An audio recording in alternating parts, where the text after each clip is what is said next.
Be advised that the views and opinions of the hosts and guests do not reflect those of the station.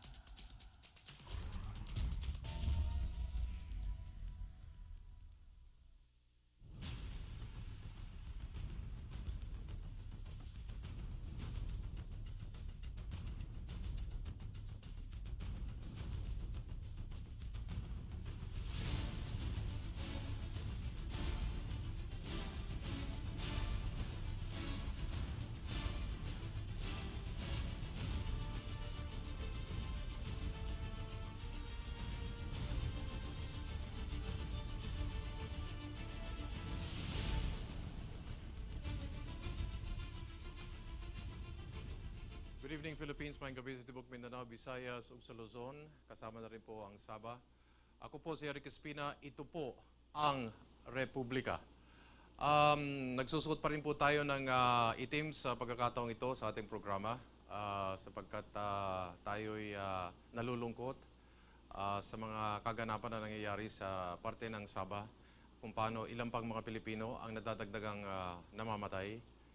At ito ay munti nating pagpapakita na nakikisa po tayo sa kausa po at sa kalungkutan ng karamihan nating mga mamamayan sa kung paano wika nga pinamamahalaan ang sitwasyon doon ng kasalukuyang gobyerno.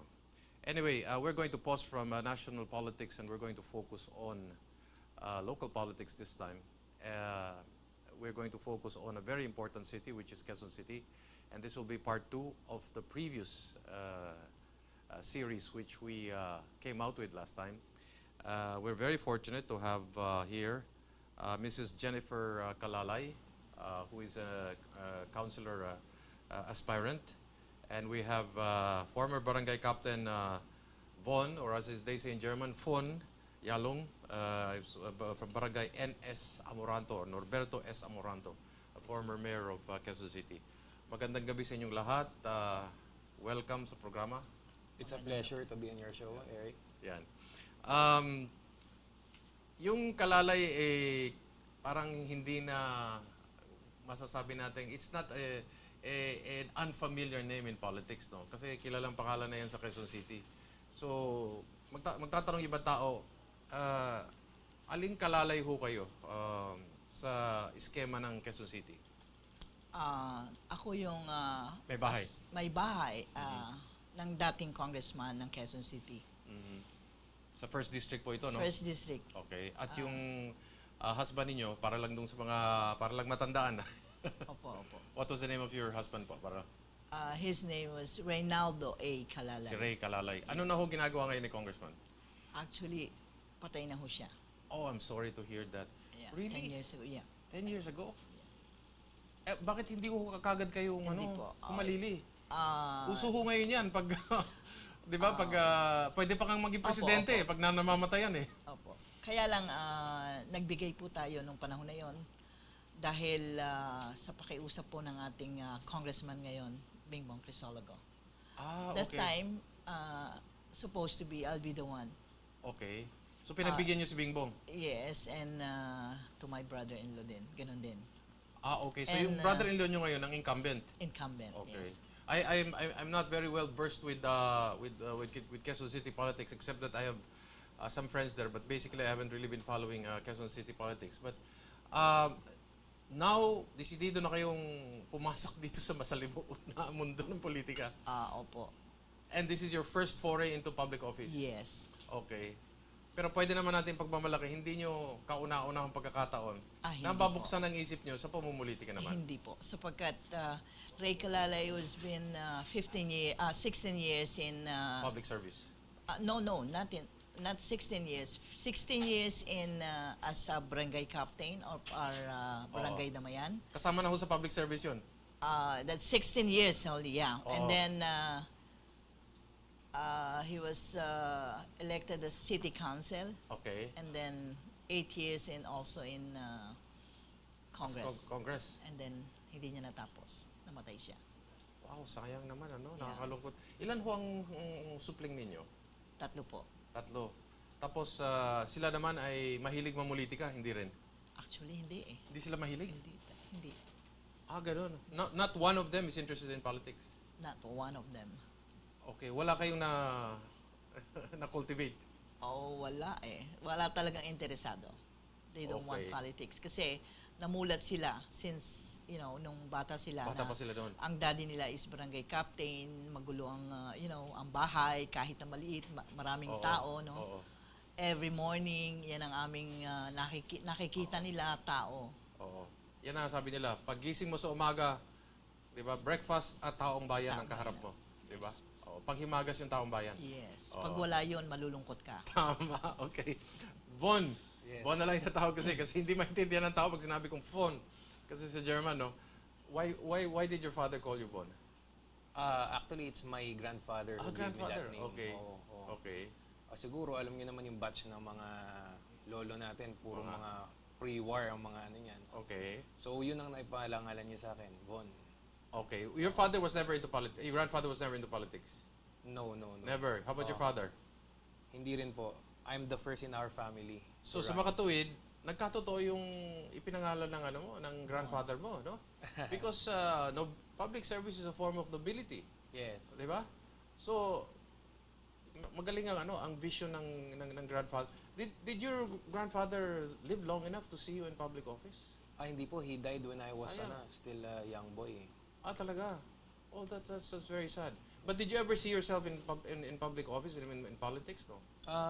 Nung bata ako, pag naisip ko gusto kong maging politiko, okay naman nandyan, no?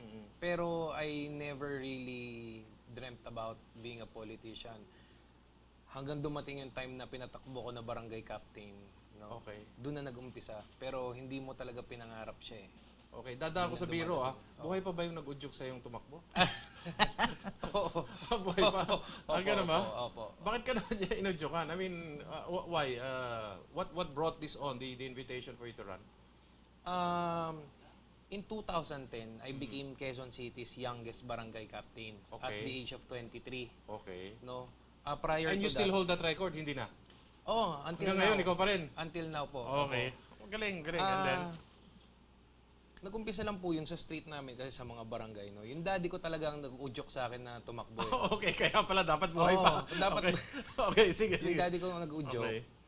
Medyo noong panahon na yun, hindi lang siya kontento dun sa patakbo dun sa aming barangay. Okay. Since na straight from college, 2 taon po ako nagtrabaho dito sa Makati sa Trace Group. Okay. No? Trace Company. Sa Trace. Kay Chairman. Kay Chairman Genuino. Yes. Okay.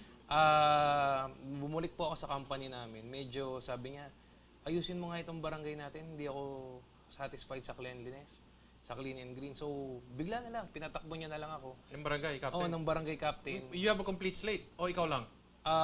Meron akong 5 kagawad. At yung mga kagawad na yon, hindi yun incumbent? Hindi rin incumbent. Okay, basta you just got together and say, takbo tayo, ganun. Takbo tayo, bagong muka, fresh faces, new ideas. Then, nanalo naman tayo. Yung 5 nanalo din? Isa lang ang nanalo sa aking ticket. Pero ikaw ang pinapanalo ng mga ng barangay mo. Yes. Opo. Did your father ever want to get into politics? No. Well, Siguro aside- meron siyang no? Siguro, kasi alam ko nung bata siya, naging kabataang barangay Okay. kagawad siya. So Okay. siguro, Okay. Well, so how old? What year were you barangay captain? 2010. 2010. And then, bakit natigil? Um, You're still incumbent, wala na, no? Hindi na. Oh, what happened? I just had a minor problem dun sa aming barangay. Okay. Election protest. No? Nagkaroon ng protest after mga 2.5 years of serving. Nagkagulo. Nagkaroon kami ng COMELEC issues. Comelec issues. Yes, Okay. yes. Okay. Sa inyo po, sino nag-udyok naman ng tumakbo sa inyo? Sarili nyo, kusa. Hindi. Actually, sarili ko lang talaga eh. Nung time na mamatay si Ray, talagang gusto kong tumakbo. Ay, nako, sayang. Oo. Oo. Kaya lang, yun nga, that time, yung anak ko, under petition naman ako. That time. To go, okay. Okay. So, Two-person. Dalawang tao yung sinasabi ni Kong Bingbong noon na mapapaligaya kong tao. Oo. Yung anak ko na nagpe-petition sa akin. At siya? At siya na pagbigyan ko na si Boy Kalalay, Okay. ang siyang maging kasama niya nung 2004. Ngayon, si Boy Kalalay ang Liberal Party. Yes, si Boy Kalalay ngayon ng Liberal Party running for congressman. Last term niya? Last term na niya eh. Okay. Same as Kong Bingbong, last term. So, nagsulian sila ng kandila. Parang ganon. Okay. Kumusta naman ang relasyon ninyo sa in-laws nyo naman? Yan ang sunod na that becomes the most natural question. Well, siguro, kasi para sa akin, ayoko nang pag-usapan regarding Okay. my brother-in-law and me. Oo. Kasi baka magkaroon ng ano ito. Pero what I'm saying is, everything is civil, everything is fine naman. Kasi hindi naman siya ang kabangga mo eh. Oh, siguro. I like the way siguro you say siguro kasi it's very guarded. Siguro. Yun Okay. na nga. Pero wala namang problema, no? I mean, Wala namang dapat problema. dapat kasi sa ganito, politika lang naman ito, eh, di ba? So we should respect each other's di ba, kung anong decision. And you decided to run for councilor. Yeah. Okay. Yeah, my children doesn't want it. Ayaw nila tumakbo kayo. Oo. Kaya lang, pinilit ko kasi nga, ano pa ang gagawin ko? You know, in my entire whole life. You dedicated it to, Yeah. to Nung your hanggang- husband, to your children. Yeah. Okay. And to the people of First District. Oo. Kasama tayo dyan, nasa likod tayo ni Ray Kalalay. Oo. May mga tao din sa First District na nagsabi sa inyo, tumakbo kayo. Meron, pero hindi sila hindi sila talaga yung Go. go ka go. Oo. Hindi ganoon ka Paano na ho yung mga leaders ni the late Congressman Ray Kalalay? Are they still there? Have they moved to Meron. somebody else? Well, Are they nandyan- supporting you? some of the leaders, Are with you? yeah, is Oo. with me. Hindi naman siguro kung masyadong malaking hinihingi Kasi ninyo dahil konsihal lang naman ang it's only a hinihingi city nyo. council Oo. ang aking takbo, no? Oo, pero parang congressman din ang budget dyan, kaya maganda rin yan. Okay, sige. Ang Sige, good Bon. thing po with Tita Jennifer Oo. is most of the leaders of late Congressman Ray Kalalay were absorbed by Congressman Bingbong. Bingbong. That's And good. yung mga natitira and napunta sa kanya, so pinag-combine ngayon, buo ang mga leaders sa kanya. Okay, that's good. In your case, you decided to go up, councilor na, Opo. with the blessings of your father, of course. Yes, with the blessings of my father and the And your family. Association of Barangay Captains. Especially her ABC. mom. Yung mom mo, go sa'yo. Yes. Okay, ano ka ba? Youngest, eldest? Eldest. Eldest in our family. Okay, and then, so, I presume you must be married already. And then, humingi ka naman ng permiso sa misis mo. Pwede ka bang tumakbong konsehal? Kaya nga po alam nyo, medyo bata pa tayo. Oo. Sabi nga ng misis ko, kakakasal lang namin. Then, Okay, when did you get married? I got married in 2011. 2011. Okay. Mabuti kasi ito eh, kasi, you have to be known by your district, kasi, para naman, they see the humanity in you. So, bago lang kayo nagpakasal? 2011. Okay. May baby na kayo? Meron, 1-year-old boy. Okay. Ano naman ang pangalan? Si Gabi. Hindi niya ginawang Bon. Bon the second, Bon 2. Baka maging Bon Trap family kayo sa Sound of Music. Okay. So, your wife is all out for this? And Yes. Okay. She's very supportive. Siya rin ang nag-iikot? O siya na nagbabantay muna doon sa 1-year-old? Nagbabantay siya sa 1-year-old, then for some of my logistics concerns, siya nang nag-handle. Okay. How are you strategizing your campaign? Because you're going up against incumbent councilors. Sa akin, mahirap. Mahirap. Yeah. So hard. Kasi liberal yan eh. At saka mga incumbent na sila.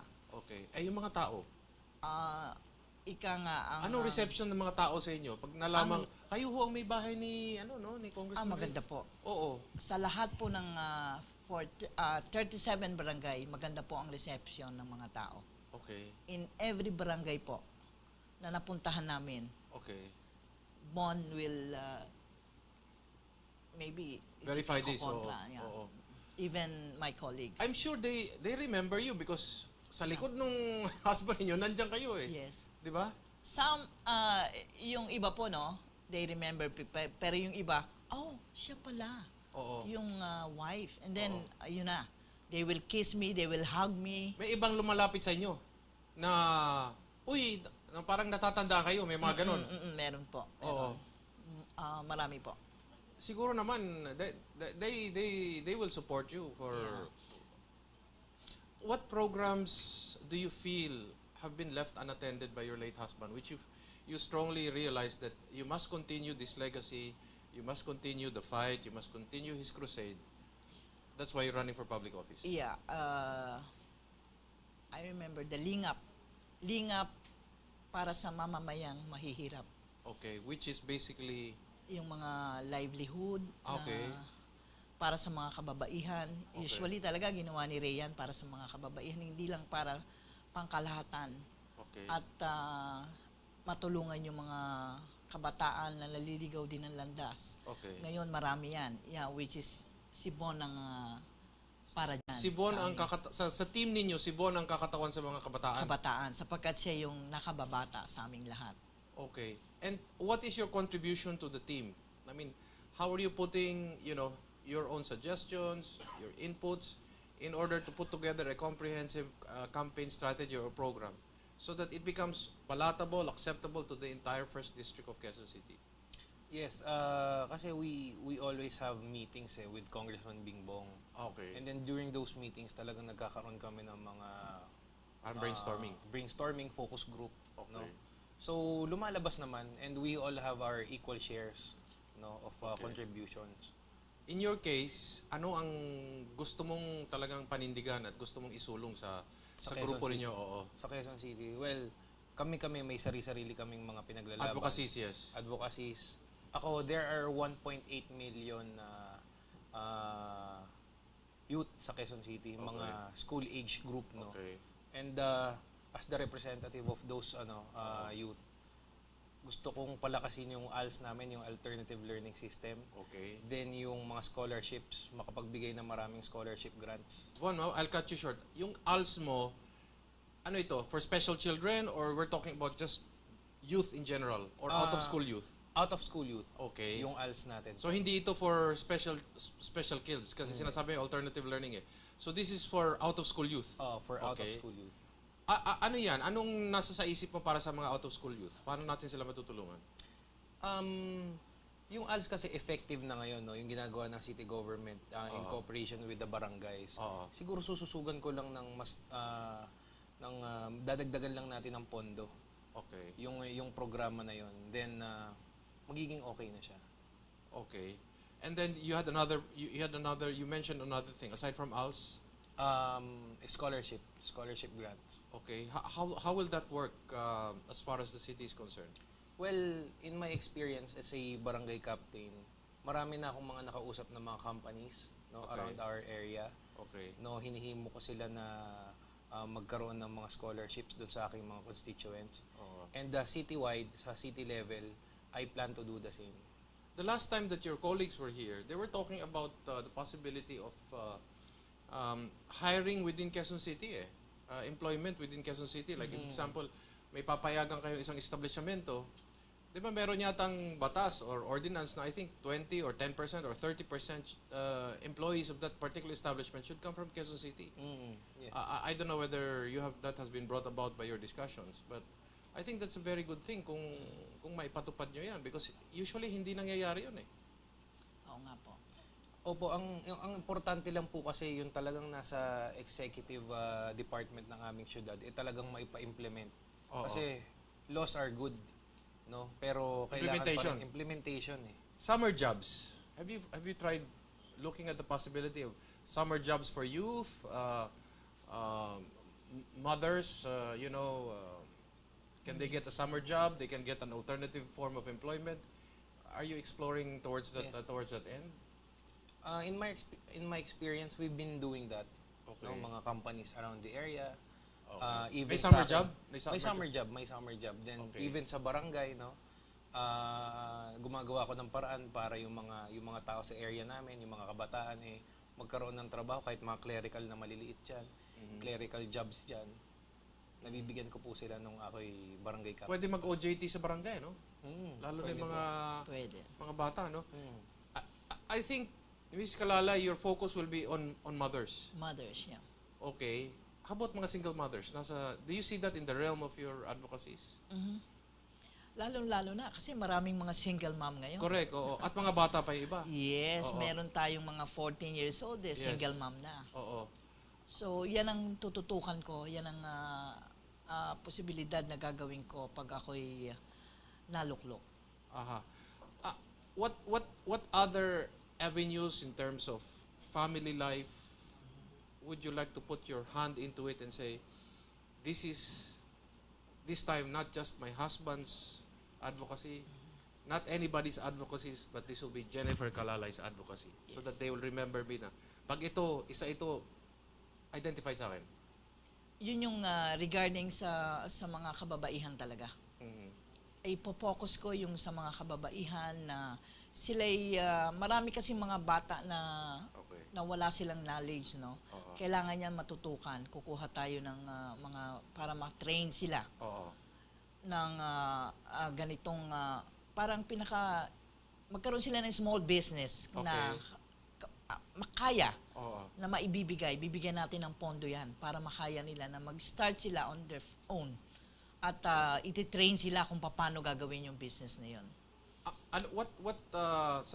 For example, yung Oo. ating yung isang gunting, isang suklay, Okay. yung Okay. isa yan.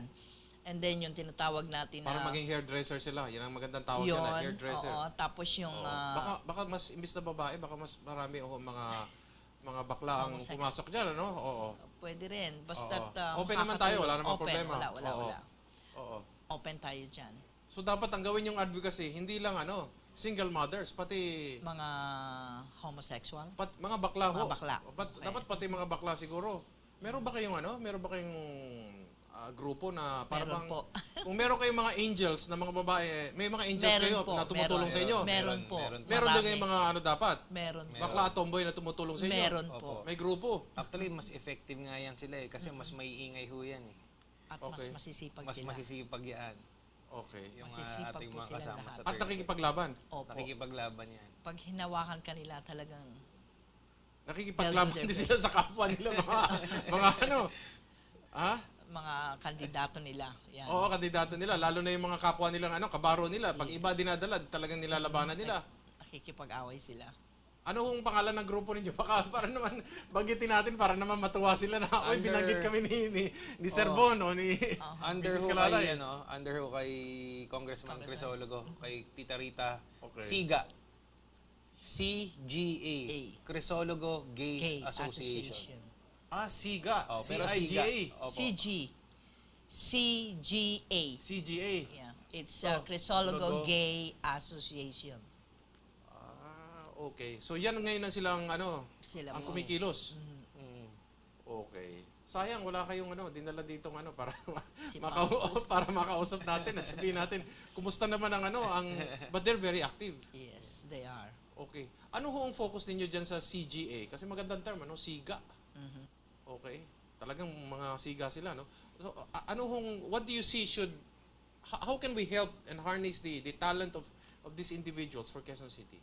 Kasi all of them may mga different kinds of talent Strengths, sila. yeah, oo. Marami. Oo. Meron dyan magaling kumanta, Okay. magaling mag-host. Oo. Marami talaga. Mapipili mo sila. Public relations, magaling din sila. Yes, public relation. Tama po kayo. Oo. Nakikita nyo na ba na siguro, pwede rin magandang babae, no? Kung kayo naging naging konsehal o kayo naging konsehal, nakikita nyo ba na magiging receptionist nyo, yung member ng CGA? Do you see that happening, Von? Why not? Pwede naman po. Pwede Matutuwa naman. misis mo pag CGA ang naging mo. Imbis na magandang babae ang kinuha mo receptionist. Siguro, no? Baka nakikinig ang misis mo, sabihin, pag uwi mo sa misis, Bon, gusto ko yung receptionist mo galing sa CGA. At pag ginawa mo yan, sigurado all out support ang mga CGA sa'yo. Sigurado wala akong kaproblema. Ganun ba? Anyway, Republica will pause for a few reminders and we'll still try to get to know the candidates from the 1st District of Quezon City. What are their other plans? What do they perceive are the problems, the ongoing and festering problems in their district, and how they aim to solve it when Republica returns?